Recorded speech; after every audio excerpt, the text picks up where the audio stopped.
कभी सोचा है कि जब कोई खुद को ही भगवान समझने लगे और उसका सामना हो जाए सच्ची अटूट आस्था से, तो आखिर होता क्या है? आज हम एक ऐसी ही बहुत पुरानी लेकिन दिलचस्प कहानी को समझने जा रहे हैं, जो शक्ति और विश्वास के सबसे बड़े टकराव को दिखाती है।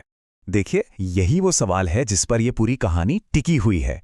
एक तरफ है वो राजा जिसे लगता है कि उसे कोई हरा ही नहीं सकता, और दूसरी तरफ है एक ऐसा भक्त जिसका विश्वास कभी डगमगाता नहीं।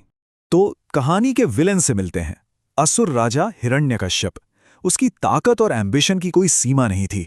उसने अपनी क्रूरता से तीनों लोकों में, मतलब स्वर्ग, धरती और पाताल में अपना आतंक फैला रखा था। असल में उसे मौत से बहुत डर लगता था और वो किसी भी कीमत पर अमर हो जाना चाहता था। तो इस डर से निपटने के लिए उसने सृष्टि के देवता ब्रह्मा जी को खुश करने के लिए बहुत कठोर तपस्या की, और बदले में उसे एक ऐसा वरदान मिला जिसने उसे लगभग ऑलमोस्ट इनविंसिबल बना दिया। और बस इसके बाद तो वो खुद को ही ईश्वर समझने लगा। जरा इन शर्तों को ध्यान से देखिए। ये वो 5 नियम थे जिनके दम पर हिरण्यकश्यप को यकीन हो गया था कि अब वो अमर है। उसे लगा कि उसने मौत को मात देने वाले हर रास्ते को, हर लूप होल को बंद कर दिया है। भाई, कोई इन 5 शर्तों को एक साथ कैसे तोड़ सकता है? और यही कहानी में एंट्री होती है एक ऐसे हीरो की जिसके बारे में किसी ने सोचा भी नहीं था, प्रहलाद। और मजे की बात यह है कि वो कोई और नहीं बल्कि हिरण्यकश्यप का अपना ही बेटा था, और इसी रिश्ते ने कहानी के सबसे बड़े संघर्ष की नींव रखी। यहां पिता और बेटे के बीच का फर्क बिल्कुल साफ दिखता है। एक तरफ हिरण्यकश्यप है जिसका लक्ष्य है कि सब उसे भगवान मानकर पूजें। उसकी शक्ति का स्रोत है वो वरदान जो उसे बाहर से मिला है। और दूसरी तरफ है प्रहलाद। उसका लक्ष्य है भगवान विष्णु की पूजा करना, और उसकी शक्ति का स्रोत है उसकी अपनी अंदर की आस्था। जहां हिरण्यकश्यप चाहता था कि पूरी दुनिया उसकी पूजा करे, वहीं प्रहलाद दिन रात बस भगवान विष्णु के इस मंत्र का जाप करता रहता था।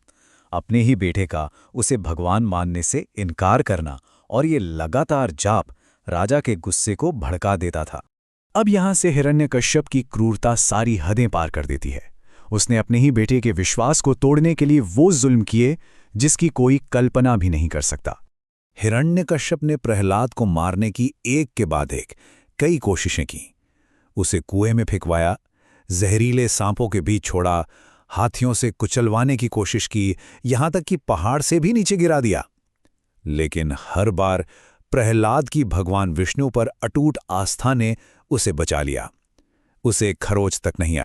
और कहानी का ये हिस्सा सीधे सीधे एक त्योहार से जुड़ता है जिसे हम आज भी मनाते हैं। जब सारे तरीके फेल हो गए तो हिरण्यकश्यप ने अपनी बहन होलिका को बुलाया, जिससे वरदान था कि वो आग में नहीं जल सकती। वो प्रहलाद को अपनी गोद में लेकर आग में बैठ गई, लेकिन हुआ इसका ठीक उल्टा। होलिका जलकर राख हो गई और प्रहलाद बिल्कुल सुरक्षित बाहर आ गया। इसी घटना की याद में आज भी होलिका दहन मनाया जाता। तो अब कहानी अपने क्लाइमैक्स पर पहुंचती है। पिता और पुत्र के बीच का ये टकराव अब अपने अंतिम मोड़ पर है। हिरण्यकश्यप के सब्र का बांध पूरी तरह टूट चुका था। गुस्से से पागल होकर उसने अपने दरबार के एक मामूली से खंभे की तरफ इशारा किया और प्रहलाद को चुनौती दी। उसे लगा कि इस बार तो प्रहलाद के पास कोई जवाब नहीं होगा। लेकिन प्रहलाद जरा भी नहीं घबराया।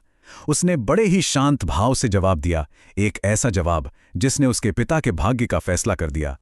ये सुनते ही हिरण्यकश्यप ने गुस्से में अपनी गदा उठाई और उस खंबे पर जोर से वार किया। और जैसे ही गदा खंबे से टकराई, एक जोरदार धमाका हुआ। खंबा बीच से फट गया और अंदर से उसके सवाल का जवाब प्रकट हुआ। अब देखते हैं कि उस असंभव वरदान का तोड़ कैसे निकला। खंभे से जो दिव्य प्राणी प्रकट हुआ वो उन सभी शर्तों को तोड़ने के लिए ही बना था। ये थे भगवान विष्णु का नृसिंह अवतार, मतलब एक ऐसा रूप जो न तो पूरी तरह से इंसान था और न ही पूरी तरह से जानवर, आधा मनुष्य और आधा शेर। और उनका यही रूप हिरण्यकश्यप के अंत की चाबी था। तो यहां पे सारा खेल है। चलिए एक एक करके देखते हैं कि वरदान की हर शर्त कैसे तोड़ी गई। पहली शर्त थी, ना इंसान मारे न जानवर। नृसिंह आधे इंसान थे आधे शेर। दूसरी, न दिन में न रात में, तो उन्होंने शाम का वक्त चुना जिसे गोधूली बेला कहते हैं।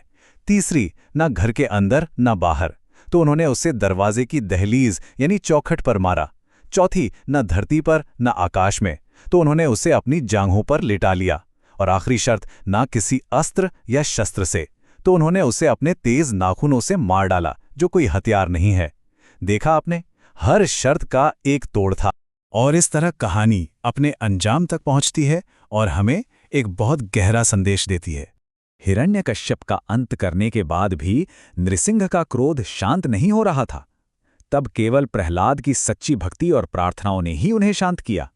इसके बाद प्रहलाद को उसी राज्य पर न्याय के साथ शासन करने का आशीर्वाद मिला जहां कभी उसके पिता का आतंक था।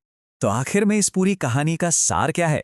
सार बस इतना है कि सत्य को, सच्ची आस्था को कुछ समय के लिए परेशान तो किया जा सकता है, लेकिन उसे आखिर में हराया नहीं जा सकता। और आखिर में ये कहानी हमें एक सवाल के साथ छोड़ जाती है। हिरण्यकश्यप ने अपनी बनाई हुई शर्तों में अमरता को और भगवान को बांधने की कोशिश की, लेकिन शायद ईश्वर या कोई भी दिव्य शक्ति हमेशा हमारी सोच और हमारी बनाई हुई सीमाओं से परे ही होती है। इस बारे में सोचिएगा जरूर।